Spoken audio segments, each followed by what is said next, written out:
बिस्मिल्लाहिर्रहमानिर्रहीम। अस्सलामुअलैकुम नाज़रीन।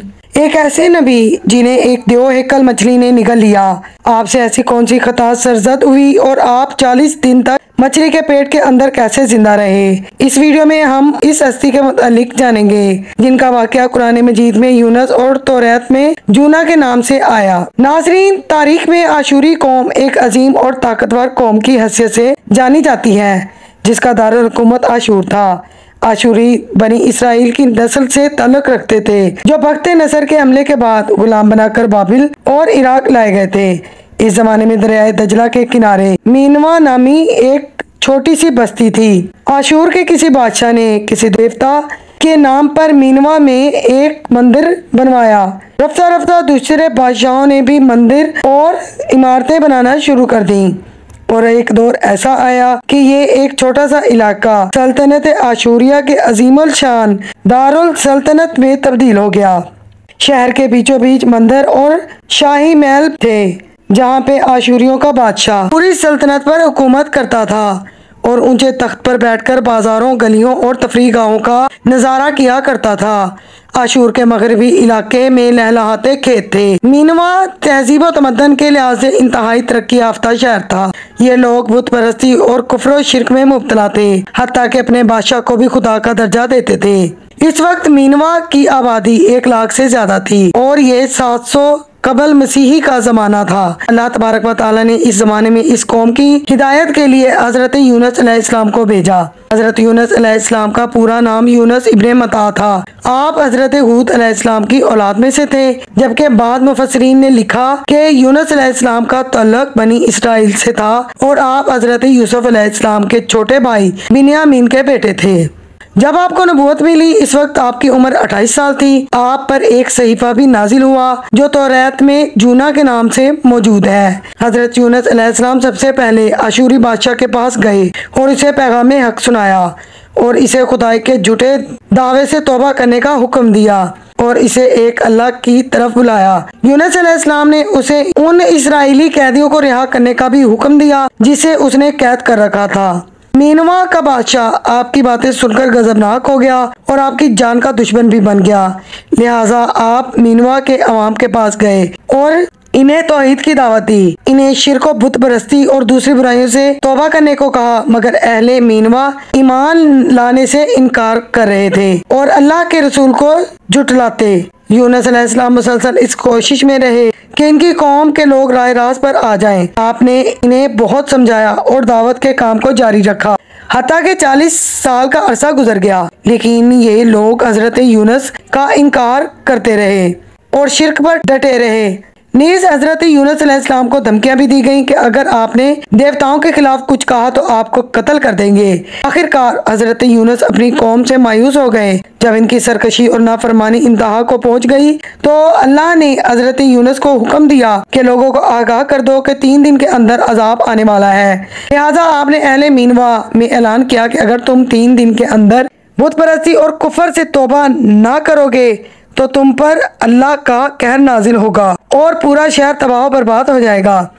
लोगों ने आपका मजाक उड़ाया और कहा, हम तुम्हारे रब की तरफ से अजाब के मुंतज़िर हैं। आपकी कौम ने आपस में मशवरा किया और इस बात पर इत्तफाक भी किया कि यूनुस को कभी झूठ बोलते तो नहीं देखा, लिहाजा इनकी बात को नजरअंदाज नहीं करना चाहिए। मशवरे में ये बात भी तय पाई कि अगर यूनुस रात बस्ती में अपने घर के अंदर मुकीम रहते हैं तो समझ लो कुछ नहीं होगा, और अगर वो यहाँ से चले जाते हैं तो यकीन कर लो कि सुबह अजाब जरूर आएगा।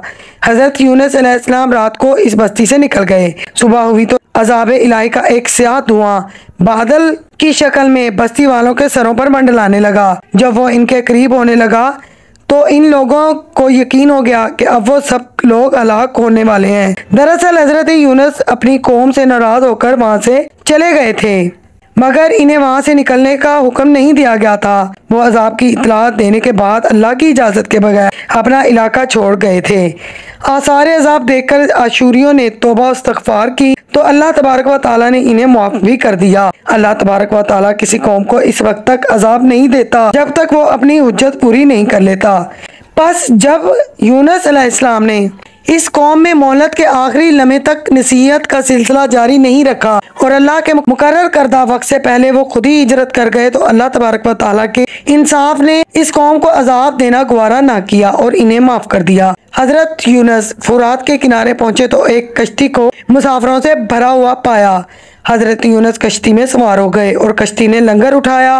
पूरे दिन में कश्ती पूरे सुकून से चलती रही। अचानक ऊंची ऊंची लहरें उठने लगी। लोगों ने अपना साजो सामान समंदर में फेंक दिया ताकि वजन थोड़ा कम किया जा सके, लेकिन कश्ती का बोझ फिर भी कम ना हुआ। जब कश्ती डगमगाने लगी तो कश्ती के गर्क होने का यकीन हो गया।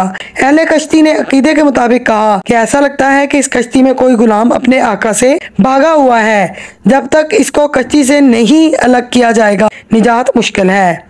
हजरत यूनुस अलैहिस्सलाम ने जब सुना तो उनको तनबीह हुआ कि अल्लाह को मेरा मीनवा से वही का इंतजार किए बगैर इस तरह चले आना पसंद ना आया और ये मेरी आजमाइश के आसार हैं। ये सोचकर उन्होंने अहले कश्ती से फरमाया कि मैं ही वो गुलाम हूँ जो अपने रब से भागा हुआ हूँ।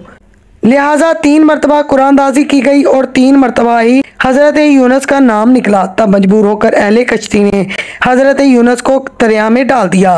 इस वक्त अल्लाह ने एक बड़ी मछली को हुक्म दिया कि इन्हें निगल लो, लेकिन ये तुम्हारी ग़िज़ा नहीं है, इसलिए इनको कोई तकलीफ नहीं होनी चाहिए। मछली ने हजरत यूनुस को अल्लाह के हुक्म से अपने पेट में निगल लिया।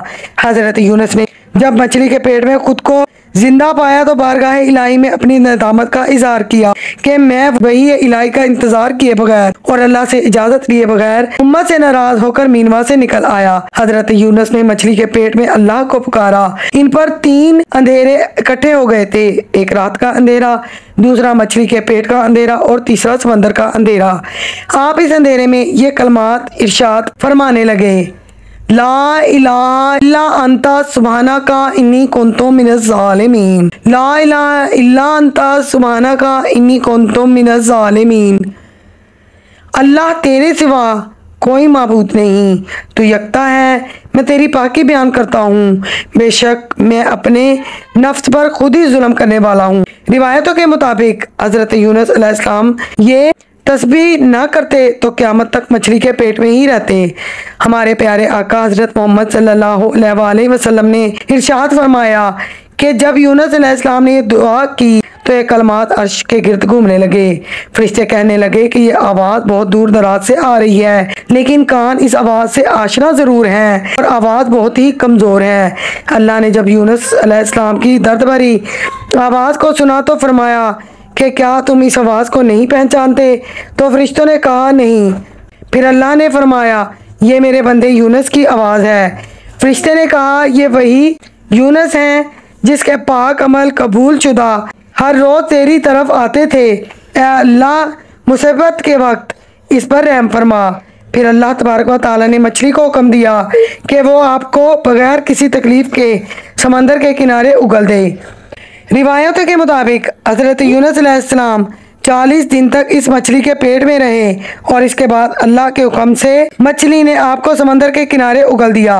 मछली के पेट में रहने की वजह से आपका जिस्म ऐसा हो गया था जैसे कि परिंदा था, पैदाशुदा बच्चा जिसका जिस्म नरम होता है और जिस्म पर बाल तक नहीं थे। हजरत यूनुस बहुत ही कमज़ोर और नातवा हालत में खुश्की पर डाल दिए गए। इसके बाद अल्लाह ने समंदर के किनारे पर एक बेलदार दरख्त भी उगाया। रिवायतों के मुताबिक वो कद्दू का पौधा था जिसके जरिए आप पर साया हो गया। इसके अलावा अल्लाह ने एक जंगली बकरी भेजी जो ज़मीन की घास और जड़ी बूटियाँ खाती और सुबह शाम आपको दूध पिलाती थी, यहाँ तक कि आप तंदुरुस्त हो गए।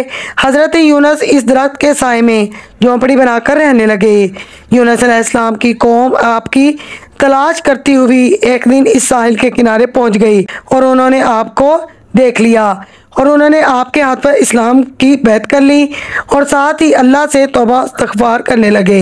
फिर हज़रत यूनुस अलैहिस्सलाम दोबारा मीनवा चले गए और वहीं रहकर अपनी कौम की रहनुमाई फरमाने लगे। हज़रत यूनुस की ज़िंदगी मीनवा में ही गुजरी और वहीं आपका इंतकाल भी हुआ। इस वाक़े से हमें सबक मिलता है कि हमें किसी भी हाल में अल्लाह की रहमत से मायूस नहीं होना चाहिए और ना ही हिदायत के मामले में अपनी ज़ात पर भरोसा करना चाहिए। हिदायत तो सिर्फ अल्लाह ही की तरफ से है और हमारे ज़िम्मे तो सिर्फ पैगाम हक पहुंचाना ही है। नाज़रीन, वीडियो अच्छी लगे तो प्लीज़ लाइक करके चैनल को सब्सक्राइब कर दीजिए। अल्लाह हाफिज़।